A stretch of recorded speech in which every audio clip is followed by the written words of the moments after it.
প্রিয় বন্ধুরা, আজকের ভিডিওতে আমরা রাবেয়া বসরি রাদিয়াল্লাহু তাআলা আনহা কত কষ্ট করে রোজা রাখতেন সেই বিষয়ে বলতে চলেছি। তাই আপনারা আমাদের পাশে থাকবেন। রাবেয়া বসরির কষ্টে রোজা রাখা দেখে আল্লাহ তাআলা তার সাথে কথা বলতেন। রাবেয়া বসরি রমজান মাসের সময় পূর্ণ মাত্রায় সিয়াম সাধনা করতেন। একবার তিনি কিছু না খেয়ে 7টি রোজা রাখলেন। ক্ষুধার তাড়নায় অসুস্থ এবং অস্থির হয়ে পড়েছিলেন।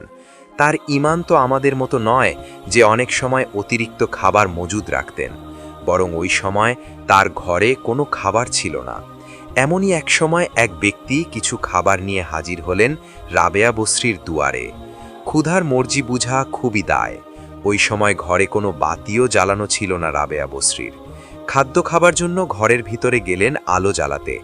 এই সুযোগে একটি লোভী বিড়াল এসে রাবেয়া বসরির খাবারটুকু খেয়ে ফেলল। রাবেয়া বসরি ক্ষুধার তাড়নায় আবারও অস্থির হয়ে পানি পান করতে গেলেন। ঘরের কোণে যখন পানির পাত্রের কাছে গেলেন, আল্লাহর মর্জিতে দেখা গেল পানির পাত্রেও পানি পেল না। ক্ষুধার্ত রাবেয়া বসরি অদূরে কূপ থেকে পানি আনতে গেলেন অন্ধকারের মধ্যে। শারীরিকভাবে দুর্বল রাবেয়া আছড় খেয়ে পড়ে গেলেন। তার পা কেটে গেল। শুধু তাই নয়, হাতও ভেঙে গেল। এবারে তিনি স্থির হতে না পেরে জায়নামাজ বিছিয়ে নামাজে দাঁড়িয়ে গেলেন। নামাজ শেষে 2 হাত তুলে রব্বুল আলামিনের দরবারে ফরিয়াদ জানালেন, রব্বুল আলামিন, তুমি আমার সাথে একই ব্যবহার শুরু করে দিলে। তুমি কি আমাকে তোমার রহমত ও নিয়ামত থেকে বঞ্চিত করতে চাও? আমি যে এভাবে তোমার ইবাদত করতে পারছি না। তুমি আমার কি পরীক্ষা নিচ্ছ? আমাকে বেশি বেশি রোজা রাখার ক্ষমতা দাও। ইয়া রব্বাল আলামিন, তুমি তোমার সব কিছু থেকে এই রাবেয়াকে বঞ্চিত করো, আমার আপত্তি নেই, কিন্তু তোমার ভালোবাসার ছোঁয়া থেকে দূরে সরিয়ে দিও না। চোখের পানিতে তার বুক ভেসে গেল। এবারে রাবেয়ার মোনাজাতের নিস্তব্ধতা ভেঙে কে যেন বললেন, হে রাবেয়া, যদি তুমি নশ্বর পৃথিবীর সুখ শান্তি আরামায়েশ চাও, আমি তাই দিব, কিন্তু তোমার অন্তরের মণিকোঠা থেকে আমার ভালোবাসা মুছে ফেলতে হবে। রাবেয়া বসরি রাদিয়াল্লাহু তাআলা আনহা সিয়াম সাধনা এবং অনাহারের সমস্ত কষ্ট ভুলে গিয়ে মনে মনে প্রশান্তি পেলেন। রাবেয়া মোনাজাতের মধ্যে বললেন, রব্বুল আলামিন, তোমার এই বান্দি দুনিয়ার কিছুই চায় না, চাই শুধু তোমার ভালোবাসা আর তোমার দিদার। মাওলারে, আমি যেন দুনিয়ার সমস্ত কিছু ভুলে গিয়ে তোমার প্রেমের সাগরে ঝাঁপ দিয়ে তোমার মধ্যে একাকার হয়ে যেতে পারি। তোমার এই রাবেয়াকে সেই তৌফিক দান করো। তোমার ইবাদত করে যেন সারা জীবন আমি থাকতে পারি। পূর্বের চেয়ে সিয়াম সাধনার পরিমাণটা আরও বাড়িয়ে দিলেন। যখনই সুযোগ পেতেন তখনই নিয়ত করে সিয়াম সাধনা শুরু করে দিতেন। একদিন এক লোক এসে রাবেয়াকে জিজ্ঞেস করলেন যে আপনি শয়তানকে কিভাবে ঘৃণা করেন? রাবেয়ার জবাব শুনে অবাক হতে হয়। তিনি বললেন, কারো সম্পর্কে কোনো কিছু না জেনে ঘৃণা করা বা কোনো মন্তব্য করা উচিত মনে করি না। আমি তো আল্লাহর দিদার লাভের প্রচেষ্টায় এতই ব্যস্ত যে শয়তান সম্বন্ধে কোনো কিছু জানার বা চিন্তা ভাবনা করার সময় পাই না। সুতরাং তার সম্পর্কে ঘৃণা করার প্রশ্নই আসে না। রাবেয়ার এই কথা শুনে ওই লোকটি ভাবতে লাগলেন, একটা মানুষ কিভাবে এতটা আল্লাহর প্রেমিক হতে পারেন? রাসূলে আকরাম সাল্লাল্লাহু আলাইহি ওয়াসাল্লাম বলেছেন, রোজা হচ্ছে মুমিনদের ঢাল স্বরূপ। সত্যি সত্যি রাবেয়ার সিয়াম সাধনা তার কাছে ঢাল স্বরূপ ছিল। কোনো অপরাধ ঢাল ভেদ করে তাকে স্পর্শ করতে পারেনি। একদিন হযরত রাবেয়া বসরি রাদিয়াল্লাহু তাআলা আনহা তার সাথীদের নিয়ে কোথাও যেন যাচ্ছিলেন। পথিমধ্যে একটি গভীর জঙ্গলের পাশে রাবেয়ার গাধাটি অসুস্থ হয়ে পড়ল। এমন অসুস্থ হয়েছিল যে সবাই ধারণা করেছিলেন গাধাটি মারা গেছে। এতে দলের লোকেরা অনেকেই প্রস্তাব দিল যে রাবেয়া, তুমি আমার সাথে আসো। তিনি বললেন, আমি যাত্রা শুরু করার সময় তোমার উপরে ভরসা করে নামিনি, আমি একমাত্র সৃষ্টিকর্তার উপরেই ভরসা করে নেমেছি। অতএব আমি তোমার কোনো সাহায্য গ্রহণ করব না। তোমরা তোমাদের আপন আপন শক্তিতে আপন গতিতে চলতে থাকো। যার উপর ভরসা করে পথে নেমেছি তার পক্ষ থেকে কোনো সাহায্য না আসা পর্যন্ত আমি এখানেই থাকব। নিশ্চয়ই আমার আল্লাহ পাক রব্বুল আলামিন আমার জন্য কোনো না কোনো ব্যবস্থা অবশ্যই করে দেবেন ইনশাআল্লাহ। তাই আপনারা আমার জন্য চিন্তা করবেন না, আপনারা চলে যান। রাবেয়া বসরি রাদিয়াল্লাহু তাআলা আনহার এই কথা শুনে সবাই চলে গেল, আর তিনি একাকী সেখানেই রয়ে গেলেন। 2 রাকাত নামাজ আদায় করে খোদার শাহী দরবারে হাত তুলে ফরিয়াদ করতে লাগলেন। বললেন, ওগো আমার দয়াময় প্রভু, তোমার দয়ার শেষ নেই। কিন্তু একটি দরিদ্র, দুর্বল, অসহায়, অবলা নারীর প্রতি একই দয়া। তোমার উপর ভরসা করে সাথীদের সাথে পথে নামলাম, আর তুমি আমাকে এখানে আমার গাধাটিকে অসুস্থ করে অসহায় করে দিলে। তবে হ্যাঁ, তুমি যদি আমার উপরে সন্তুষ্ট থেকে সব কিছু করে থাকো, তাহলে আমার কোনো আপত্তি নেই। আমি আর কোনো প্রার্থনা করব না। এখন থেকেই আস্তে আস্তে বাড়িতে ফিরে যাব। রাবেয়া বসরি প্রার্থনা শেষ হতে না হতেই তিনি দেখলেন তার গাধাটা সম্পূর্ণ সুস্থ হয়ে মনিবের প্রতীক্ষায় দাঁড়িয়ে আছে। মনে হয় যেন গাধাটি অসুস্থই হয়নি। একদিন হযরত রাবেয়া বসরি রাদিয়াল্লাহু তাআলা আনহার একজন দাসী রান্না করতে গিয়ে দেখলেন যে পেঁয়াজ নেই। দাসীটি অন্য ঘর থেকে পেঁয়াজ ধার আনার জন্য যাওয়া শুরু করল। তখন হযরত রাবেয়া দাসীটিকে বলল, আমি কোনো মানুষের কাছে হাত বাড়াতে চাই না। আমি নিজে যেটুকু পারি, আমার যা আছে তাই খেতে চাই। আল্লাহ আমাকে যেভাবে সাহায্য করবেন আমি সেভাবেই থাকতে চাই। কারণ আমি আজ থেকে 40 বছর আগে আমার মাওলার কাছে ওয়াদা করেছিলাম যে কোনো মানুষের কাছে কোনো জিনিসের জন্য হাত বাড়াবো না। সুতরাং এই সামান্য ব্যাপারে খোদার সাথে ওয়াদা ভঙ্গ করতে চাই না। আজকে না হয় পেঁয়াজ ছাড়াই খাবো। আল্লাহর কুদরত বোঝা খুবই মুশকিল।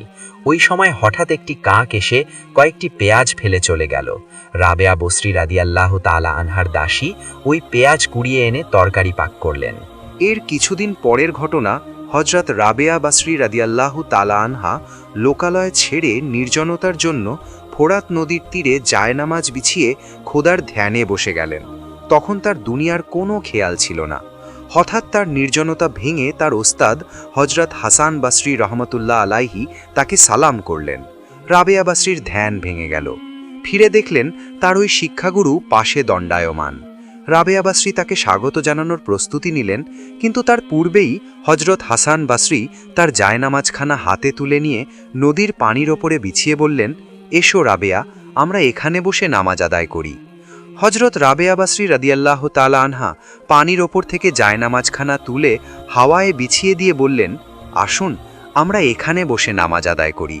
হে আল্লাহ, হাওয়ার উপরে জায়নামাজ বিছিয়ে নামাজ আদায় করলে লোকচক্ষুর আড়ালে এবং নির্জনে বসে নামাজ আদায় করতে পারব। রাবেয়া বসরি রাদিয়াল্লাহু তাআলা আনহার এই কাজে তার উস্তাদ হযরত হাসান বসরি রহমতুল্লাহ আলাইহি অনেক লজ্জিত হলেন। হযরত রাবেয়া বসরি তা বুঝতে পেরে বললেন, এতে আশ্চর্য হবার কিছুই নেই। আপনি যা করতেছিলেন তা একটি মাছও করতে পারে, আর আমি যা করছি তা একটি সামান্য মশামাছিও করতে পারে। হযরত রাবেয়া বসরি রাদিয়াল্লাহু তাআলা আনহার তাৎক্ষণিক বুদ্ধির এ ধরনের কথায় হাসান বসরি রহমতুল্লাহ আলাইহি এক ধরনের শান্তি খুঁজে পেলেন। হযরত হাসান বসরি রহমতুল্লাহ আলাইহি বুঝতে পারলেন যে তার শিষ্য রাবেয়া তার থেকে অনেক ঊর্ধ্বে চলে গেছে। হযরত হাসান বসরি রহমতুল্লাহ আলাইহি তার শিষ্য হযরত রাবেয়া বসরি রাদিয়াল্লাহু তাআলা আনহার বাড়িতে তাশরিফ নিয়ে গেলেন। দুজনের মধ্যে অনেক সময় আধ্যাত্মিক জগতের আলোচনা চলল। এক পর্যায়ে হযরত হাসান বসরি রহমতুল্লাহ আলাইহি বললেন, চলো আমরা দুজনে একটু লুকোচুরি খেলি। রাবেয়া বললেন, ঠিক আছে চলেন। তারা উভয়েই একটি নির্দিষ্ট স্থানে চলে গেলেন। এবারে যথারীতি শিষ্যই বললেন, হুজুর প্রথমে আপনি লুকান। হযরত হাসান বসরি রহমতুল্লাহ আলাইহি রাবেয়ার কথায় সম্মত হয়ে লুকানোর জন্য প্রস্তুতি নিলেন। রাবেয়াকে বললেন, চোখ বন্ধ করো। রাবেয়া রাদিয়াল্লাহু তাআলা আনহা তাই করলেন। অমনি মুহূর্তের মধ্যে অদৃশ্য হয়ে গিয়ে অনেক দূরে একটি পাহাড়ের গুহায় লুকিয়ে থাকলেন। এবারে হযরত রাবেয়া বসরি আল্লাহর কাছে হাত তুলে ফরিয়াদ করলেন, হে আল্লাহ, আমার ওস্তাদ হযরত হাসান বসরি কোথায় লুকিয়ে আছে আমি জানি না, কিন্তু তোমার অজানা নয়। তাকে খুঁজে বের করার মতো আমাকে ক্ষমতা দাও। আর সাথে সাথে সারা বিশ্বের সমস্ত কিছু যেন হযরত রাবেয়া বসরির সামনে উপস্থিত হয়ে গেল। আর তখন তিনি তার ওস্তাদ হযরত হাসান বসরি রহমতুল্লাহ আলাইহিকেও দেখতে পেলেন। বললেন, হুজুর আপনি অমুক পাহাড়ের গুহায় চুপচাপ বসে আছেন, আমিকে খুঁজে পেয়েছি, অনুগ্রহ করে আপনি বেরিয়ে আসুন। এই কথা শুনে হযরত হাসান বসরি তাজ্জুব হয়ে বেরিয়ে এলেন। অতি সহজেই হযরত রাবেয়া বসরি তাকে খুঁজে বের করে আনলেন। এবারে লুকানোর পালা হযরত রাবেয়া বসরি রাদিয়াল্লাহু তাআলা আনহার। তিনিও প্রস্তুতি নিলেন লুকানোর জন্য। তিনি লুকানোর পূর্বে 2 রাকাত নফল নামাজ আদায় করে মহান আল্লাহ পাক রব্বুল আলামিনের দরবারে হাত তুলে ফরিয়াদ করলেন। বললেন, রব্বুল আলামিন, তুমি আমাকে আগুন, পানি এবং মাটি দ্বারা তৈরি করেছ।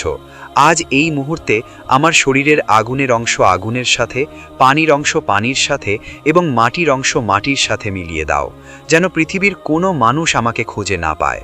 সাথে সাথে আল্লাহ পাক রব্বুল আলামিন তার দোয়া কবুল করে তাই করলেন। এবারে আলেমকুলের শিরোমণি রাবিয়ার শিক্ষাগুরু হজরত হাসান বাসরি রহমতুল্লাহ আলাইহি ধ্যানে বসে রাবেয়াকে খুঁজতে লাগলেন। একে একে সমস্ত পাহাড় পর্বত এবং নদী জঙ্গল সব কিছু খোঁজ করলেন, কিন্তু রাবেয়াকে খুঁজে পেলেন না। সিজদায় পড়ে কাঁদতে লাগলেন আর বললেন, আমি কেন রাবেয়াকে খুঁজে পাচ্ছি না? হে আল্লাহ, আমি যে ধ্যান করলাম তবুও কেন রাবেয়াকে খুঁজে পেলাম না? হাসান বাসরি রহমতুল্লাহ আলাইহি আরও বললেন, মাবুদ গো, তুমি রাবেয়ার সন্ধান মিলিয়ে দাও। কিন্তু কিছুতেই তিনি রাবেয়াকে খুঁজে পেলেন না। পরিশেষে হজরত হাসান বাসরি রহমতুল্লাহ আলাইহি লাজ লজ্জা ফেলে রাবেয়ার কাছে ছোট হয়ে বললেন, রাবেয়া, তোমাকে আমি অনেক খুঁজেছি কিন্তু কোথাও পেলাম না। আমি ধ্যান করেও তোমার দেখা পেলাম না। তুমি আমার থেকেও অনেক ঊর্ধ্বে চলে গেছো। আমি তোমাকে খুঁজে পেলাম না। এবারে তুমি বেরিয়ে এসো। সাথে সাথে হজরত রাবেয়া বাসরি তার বিলিয়ে দেওয়া অংশ আল্লাহ পাক রাব্বুল আলামিনের কাছে ফারিয়াদের মাধ্যমে একত্র করে হাসান বাসরির সামনে হাজির হলেন।